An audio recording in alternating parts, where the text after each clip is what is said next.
Hi everyone, Bifties here, welcome to my Exile. I'm continuing the Should You Play in 2025 series with the game that I have spent more hours playing on both Steam and on Xbox than any other game. It's 7 years old, I still think it's excellent, I still play it, and I still think that it has the best melee combat of any game I've ever played. Now in this series I want to cover games that I think are worth playing in 2025. Either I'll be playing them or I've played them recently and I think that they're worth recommending. Last year we saw a lot of big budget flops that really disappointed me, and I think I'm done with pre-ordering games, and now I will wait for the community to tell me if it's worth playing. There's a lot of games that I haven't played yet. I've got a huge backlog of games and there's a lot of games still to buy, so let's crack on.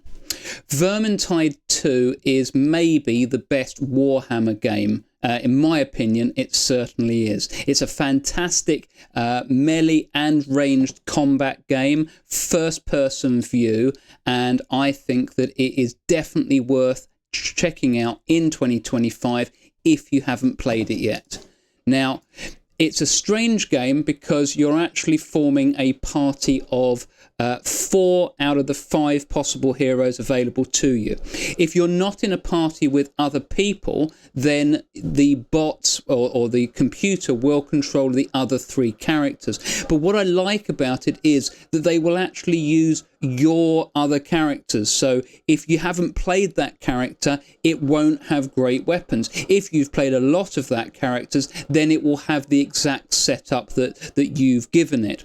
Now, I was a little bit disappointed with the follow-up game Darktide because they actually got rid of that part of the game, and I'm more interested in playing offline on my own than I am online with other people. And because they got rid of that aspect, my party is not nearly as strong in Darktide as it will be in Verm.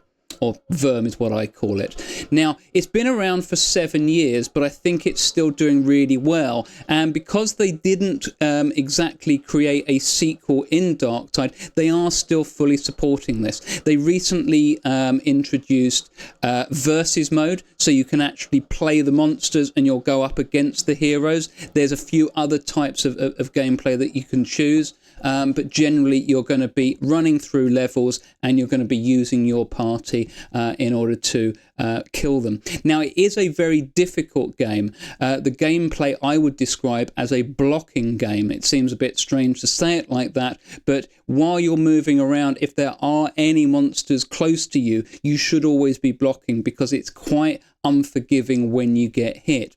Now, I also describe it as a hand game. I don't know if that makes any sense to anybody, but I always used to hate first-person views. If I was going to be playing a role-playing game, then I would always like to be a third person. I'd like to be probably from behind or maybe isometric, because I wanted to see the gear that I was equipping. I wanted to see my character. But Vermintide 1, the prequel to this game, is the first hand game that I ever really played. My friend and I were looking for a game that we could get into, that we could play co-op, and for some reason we did try it, even knowing that it was a hand game and it's not something that we normally like. But hundreds of hours later, when Vermintide 2 came out, we were still playing it. We moved straight over to Verm 2 and we haven't really looked back. Verm 1 is probably dead now. You can still buy it, you can still play it, but there's almost no online aspect at all. And unfortunately, it does have a few bugs and they don't appear to be supporting it anymore. But with Verm 2, the last update went out 2 days ago. They brought out new levels recently. It is particularly hard. I can't even play it on the hardest difficulty. I've maybe completed 1 level ever on the absolute hardest. But the level below that I found to be very challenging and a lot of fun. I think once I went up to the higher level, I wasn't really finding it as fun anymore. Now, as I said, it is a blocking game, effectively. When you're in combat, you want to be blocking. You don't really want to be pushing, which you can do because pushing will get you aggro. But in general, you're going to be fighting with melee weapons. Some of them can dual wield. The majority only have one. Some of them will have a shield. as well, and you do also have a ranged weapon that you can switch to. Now, they have certain specials that are quite deadly and can be hard to kill.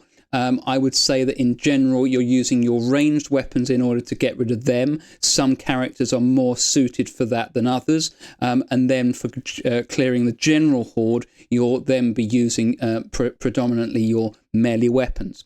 Now, the sound is excellent. It really plays well, but what's interesting is that with the sound, there are actually audio cues to let you know when certain things are going to happen, and you really do want to be paying attention to that. It helps to be playing with headphones on, because then you'll actually get the direction of the special coming, and that can be really helpful. Generally, I haven't played with headphones. I'm normally playing controller on a TV while sitting on a sofa, so it's a little bit different. I think it makes it a little bit harder.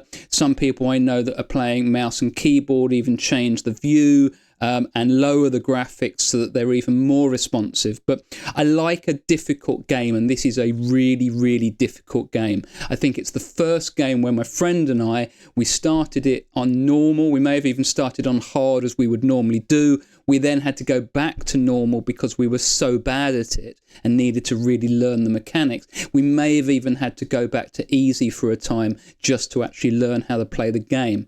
Now, there's a lot of replay value in it. I've done, I think, over 600 hours on PC in the last couple of years since I came over from Xbox, and I have over 400 hours in Verm 2 on Xbox before moving over to PC. So it's possibly my only 1,000-hour game that I've ever had. There might have been MMOs back in the day that I did play, but that was probably more leaving the PC on than actually playing it. The levels in this will be about 30 minutes, something like that. And if your whole party dies, that's it. It's all over for you. If, however, only one hero dies, you can actually try and rescue them. And they'll be held hostage, and then they'll be back in the game.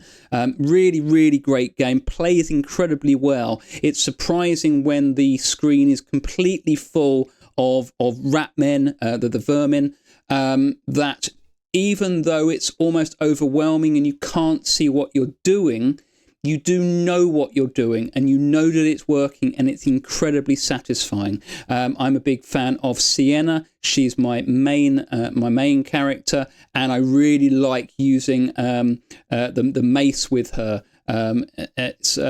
But it's a lot of fun. You can try your own weapon. She's got a dagger. She's using range. She's got staves and everything. So I think everybody plays it a little bit differently, but it's the melee combat that gets me. I think it's the best of any game I've ever played. If you agree with me, please put it in the comments. If you disagree with me, put it in the comments, and tell me what game you think is better, because I'd absolutely love to try it.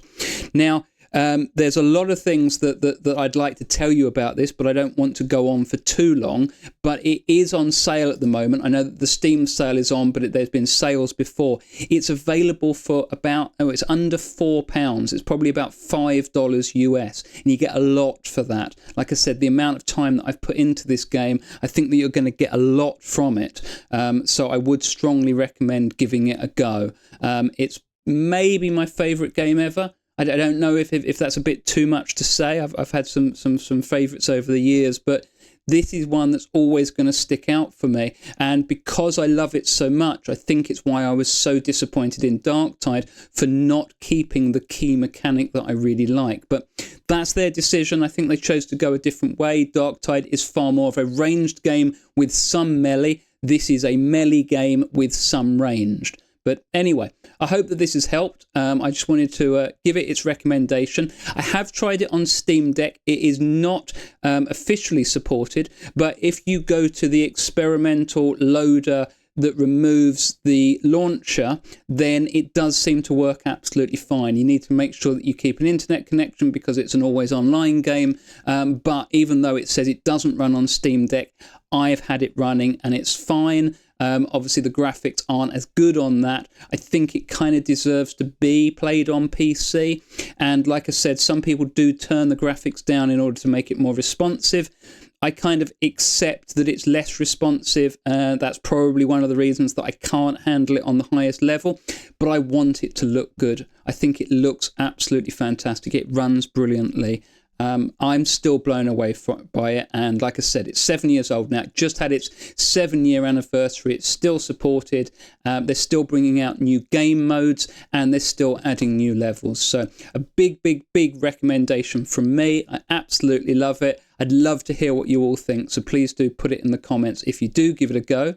Anyway, thanks for watching. I've got another game that I want to take a look at in the next few days. It's a much older game. I think it's nearly, or it's 2 games. One of them is nearly 20 years old. One of them is nearly 15 years old. They're still fantastic. I completed them both last year. I would definitely recommend them. So if you want to see that video, please do subscribe. It really helps, and I really appreciate the support. Anyway, thanks for watching. I'm Bifties. This is The Cave. Welcome to my Exile. See you all next time.